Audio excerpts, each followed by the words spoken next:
Why you should work at a startup. Take one. Hey everyone, it's Emily, the Fang girl. If you're interested in tech, travel, and Asia, feel free to follow along with my YouTube channel by clicking subscribe. I get this question asked a lot, and it's around why people should consider working at a startup. So to give some context, I worked at a startup for 2.5 years or so, and I've watched this startup go from Series B to Series C, watched them do like a fundraising, watched them go through a rebrand, watched them go through like 2 different VPs of sales and also a CMO, lots of internal politics. But I will say it was probably the best work experience I've ever had. I think there are so many like pros and cons of working at a startup, but I hope to be as insightful as possible as to why you should consider working at a startup, because I do think that there's a lot of things that are quite beneficial in your career if you do join a startup as opposed to like a huge MNC. Let's get started and let's just dig into it. So the first reason why I think most people should join a startup is if you're looking to be an innovator, if you're looking to have autonomy, if you're looking to really just build things and do things without bureaucracy, then I do think a startup is for you. Obviously, there's different stages of a startup in terms of like maturity. Like you could be a pre-seed startup with very little funding. You could start at a Series A for funding, Series B, Series C, and then Series D, and so on. It really depends on your risk level, and that's something that you can explore more. Working at a startup has just helped me tremendously grow so much, and so much quicker too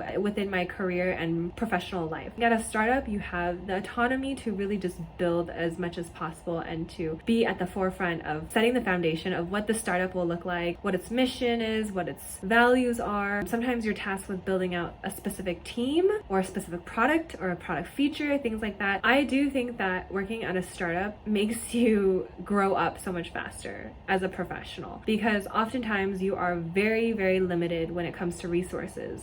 People don't have the answers for you all the time, and you have to figure it out. It's your job to figure it out. You don't get a handbook, you don't get a guidebook. You have your peers, and sometimes you might have mentorship at the startup, but it's also the fact that like everyone has 2 to 5 different hats at a time, and they're really just like an octopus, just working on so many various facets of the business. I think some people might find that really challenging and difficult, and they might not like that. Some people want structure, some people want a set job, clock off at 9 to 5. Some people want a mentorship and they want structure. And I mean, to be honest, sometimes I crave that as well. I do. I sometimes miss structure, but I think working at a startup is allowing me to really reach my potential of the things of my own capabilities and the things that I can pursue and do. So I think that's the first one. The second one is you might make it big. Those early employees who worked at Uber or Facebook or Google or Airbnb, whatever, and most likely Gojek, Grab, and all these other like unicorn companies coming out to list an IPO this year, I'm pretty sure these employees are going to gain a lot of money from just being an early employee, because there's so much risk involved in it, right? But if you are able to stay on that rocket ship, your output or your gains are actually quite good. I guess that's the other thing too. It's like really like how long are you in it for the long term? There are employees from Uber who have actually, made it really big, and some of them have semi-retired or bought homes in like various areas. So I really do think that like if you're part of something huge and you really believe in the product or the startup, there are really big gains you can get out of it. For me, I did believe in the startup that I worked at. We had really great investors. We had a really good leadership team. I think in the end, not that the startup flunked or anything like that, but I think it lost its shine and its potential because of internal politics. And sometimes when you have people who come into power very suddenly with a lot of money, they kind of ruin it for everyone else. But I did think that the startup I was at previously had a lot of potential. I still think it has time and potential to turn around, but only time can tell, right? And I'm not there anymore, so I don't really know what's going on. So the whole idea is that, I mean, at a startup, sometimes, I'm not speaking for all startups, but a lot of my friends and myself included, you generally take a lower salary when you work at a startup, depending on your role as well. I mean, some pay engineers very well, especially if they're in their later rounds of funding, but if they're in their earlier rounds of funding, they're definitely strapped for cash and they want to minimize the amount of cash going out. But that also means you get a lot more stock options, especially if you're an early employee. So for me, I think I was employee number 40-ish at this company. And I mean, this company now, there were roughly like 120 people, but they also went through like layoffs. So I am still holding on to my stock options from my previous company, hoping that we'll get acquired or something will happen. But it's, you know, only time can tell. And give or take 2 or 3 more years, we'll see. I will also say that a lot of my friends mentioned that startups are for like young adults or for fresh grads. They say that there's like ageism. I think it really depends on what company you decide to join, because the startup I was at, if you go in, there's a lot of like middle-aged employees. This was a very more mature startup. Funding was great, the people were great, people had families. And I think that because our CEO had a family himself, like he had children, that kind of trickled down to the rest of like the company culture. Give or take, like if you have a 21-year-old CEO who all he wants to do is like work and crack the whip, then that will kind of transcend into the rest of like the company's culture, to be honest. And then, you know, you have a CEO who has a family, who understands like work-life balance, like things like that. And then you can see that also trickle down to his culture. So I think it, again, really depends on what startup you're looking to work for. I would say though, like choose very carefully. I've heard horror stories of people who joined startups and they just like hated it so much and they just like left because it was not what they were promised or not what like expecting. And then some, you know, really had a great time out of it, and because they were one of the longer standing employees, they made a bunch of money and now they're living very comfortably. So working at a startup, for sure, it's a gamble, right? I don't think you should go working in a startup because you want to become like filthy rich or anything like that. I think you should go into working for a startup because you want to learn. You want to learn how to build and see things start from like point A. Ooh. You want to see things grow from, you know, just a seed to a tree, right? Great analogy, right? I know. I will say though, working at a startup really has tired me out in some ways, because you're always thinking like 5 steps ahead. You're always thinking of like, oh, can I do this if I have this limited amount of budget? Sometimes you're really just like rolling up your sleeves and doing multiple jobs. And I will say that, again, it's not easy for people who really like structure. If you're going to go work at a startup, you need to unlearn so many different things, like the way that processes are built, because the processes aren't even there at a startup.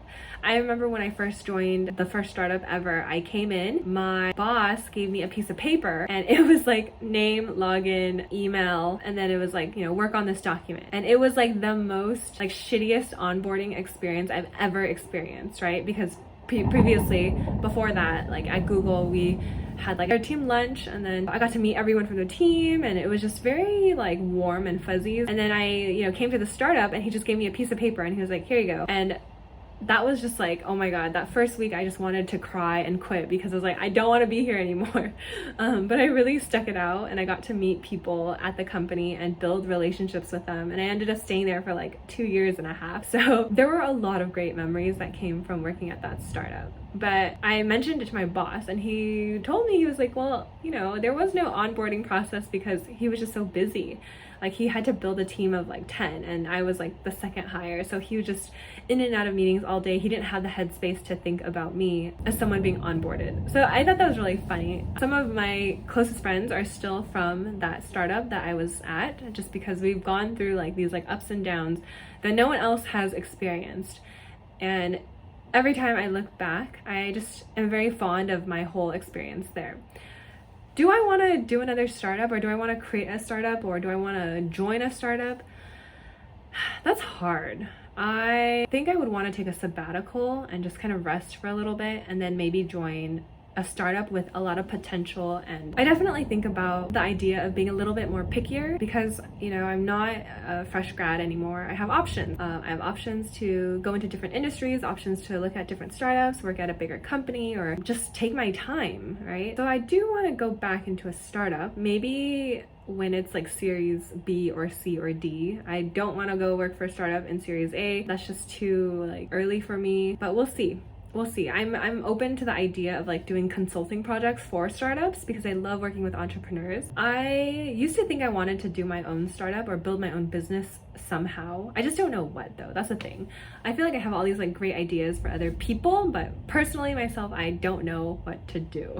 All I know is right now I just really enjoy creating these videos and talking to people and engaging people and bringing people together.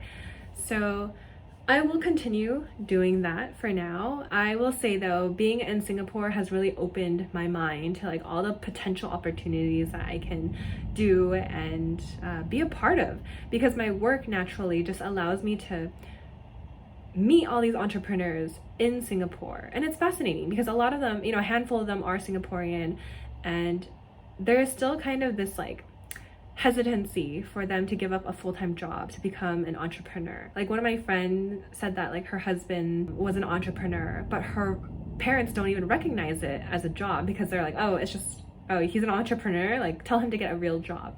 So there's still this like hesitancy and kind of this like weird like stigma about being an entrepreneur, unless you've made it big and you obviously became a Mark Zuckerberg or whatever, or like a Gojek or a Grab or a Tokopedia. Like there's, I mean, it's just maybe it's the Asian factor that they're like, no, like it's not considered a job unless you've made it.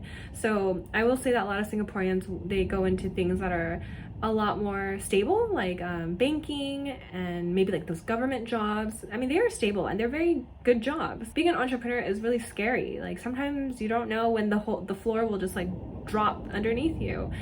And the idea of like failing is scary too, because no one wants to fail. No one wants to talk about their failures, and it's definitely a stigma. No one wants to be associated with a failure. So I really applaud for the entrepreneurs, especially who are Singaporean here, building their startup, like trying new things. It takes a lot of gumption. It really does. And then on the other hand, I've been seeing a lot of foreign entrepreneurs or expat entrepreneurs coming into Singapore to build their idea, and they do it with like less of a fear, I would say, maybe because just they're kind of in their own mind space that it's like, okay, I'm coming here to build something, and if I don't build anything, then I'm just gonna go return to my home country, right? Like I think those are a lot of the entrepreneurs I've kind of met. They've joined these incubators and accelerators and these like peer-to-peer matching programs where they can join a program, which I will do in a different video because there's more content around it. But I definitely think that there is so much potential in Southeast Asia. Singapore, obviously, yes, but also outside of Singapore and encompassing Southeast Asia, because the market, there are just so many issues to solve still. There's a lot of like processes or like things that can be digitalized in certain ways to make things more efficient for people living in Singapore or Southeast Asia. I do think that I'm personally watching this area very closely. I've also started to invest in this region as well. Certain like mutual funds that focus on Southeast Asia technology, I've been watching it. Because I work in media, I've also been noticing more and more of foreign interest wanting to invest here in early stage startups. I do think that if you're not afraid of risk and you are ready to kind of just also hop on a rocket ship and like work hard and like hustle, also depending on the company's culture, there's a lot of potential, and it's a long-term investment that may or may not do well. But if you're at the next Airbnb in Southeast Asia, like that will take you really far. So there are a lot of things to consider. There's nothing wrong working at a very established, good company, right? Because it's more stable, the benefits are good. And there's nothing wrong working at a startup too, if you want to try something new and be innovative and kind of like lead projects and wear different hats. There's really no right or wrong. I think it just depends on personality and how much risk you have as an appetite. I would love to work at a startup and be there for a couple of years and then leave, get my stock options, and then work at a bigger company so I can kind of just figure things out or just kind of like relearn. I really applaud entrepreneurs, especially in the startup space, of how much they're willing to like work at it. It's incredibly inspiring to see people who are very passionate about their technology or the product that they're building or how they're digitalizing a certain part of the industry. It's very cool. I love this space. I love being in it. I love speaking to entrepreneurs who just have these like big, crazy, wacky ideas. And that's why I do love the startup ecosystem. I think it's a place that I really thrive in as well. I don't know if I would do my own startup, but I really urge people to consider working at a startup once in their lifetime, if that's something that they're interested in. Definitely a different kind of like mental resilience, a different type of caliber, a different type of energy, I would say, because you work with people at your job 40 plus hours a week already. And then when you work at a startup, they are your family, they become your family. So there's just a lot of things to consider. I do think that there are so many benefits to working at a startup, and I highly encourage you to look further deeper into it. If you're interested in working at a startup, there are websites you can check out, like Angel List, you can look at Talent Tribe, you can go to Tech in Asia, you can really like filter down based on like industry or size. There's also like Indeed, Glassdoor. There are just so many facets of working at a startup that can be really great. So I do urge you to check it out, and if there's a big idea or a big component of it, I would highly urge you to just see if there are any job openings. And the best part about startups too is like, I feel like startups are always looking for like new talent, and because there's not a lot of structure yet, there's just a lot of opportunity for room to grow and room for people to kind of pivot into different positions or functions or departments. So if you think a startup is really cool, you should just reach out to them and tell them like, hey, I think your idea or your product is awesome. Is there any way I can help contribute, or are you looking for this person in this role? By doing that, you're extending an invite to them to let them reach back out to you and see if there's a good fit, if there's any synergy. Because yeah, there is a lack of talent. I would say sometimes a lot of the talent will go to Facebook, Google, Apple, like they'll go to all these like major tech companies, obviously, because why not, right? They pay well, there's great benefits. So there's a lack of talent for startups. But to me, the output, the benefits that you get in the long term can be really great. So I hope this was useful. I feel like I've just been kind of rambling about my thoughts on like the startup world. I will say though, I think for me, after I get to a certain age, when I want to chill a little bit more, I most likely wouldn't be working at a startup. I would like to consult for startups. But because I feel like I still have a lot of energy and there are so many like crazy big startup ideas out there, I definitely will find myself back into the startup realm, give or take, within the next 4 to 5 years. So if you have any questions about what it's like to work at a startup, or if you have any questions just around the startup ecosystem and you're just genuinely curious, do reach out in the messages below or comment below. And if you like this video, please give it a thumbs up and make sure you're subscribed to this channel. So anytime I post a video, you can stay updated and just, hang out. We can just hang out. Anyways, hope that was great. I hope that was useful. I'm gonna start creating more content around the startup ecosystems in Southeast Asia, because I feel like there is a lack of information there, even though this place is just like flourishing and there's so many exciting things happening here. If you have any ideas of what you want me to talk about too, please also add them in the comments below. But other than that, I hope you all have a wonderful day and see you soon. Bye.